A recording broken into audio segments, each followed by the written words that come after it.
Warganet dibuat terkesima dengan cara mobilitas masyarakat Papua yang dianggap tak biasa. Dalam video yang diunggah akun @paceaclub07 ini memperlihatkan sejumlah warga yang sedang menunggu jemputan. Bukan berada di pinggir jalanan kota beraspal, lokasi penjemputan penumpang di daerah ini justru berada di tanah lapang perbukitan.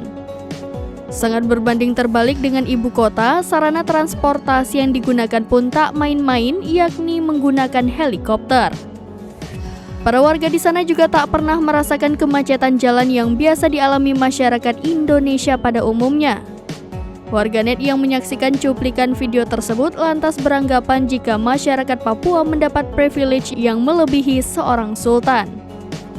Bahkan mereka yang tinggal di perkotaan mengaku belum pernah merasakan menaiki helikopter sekalipun.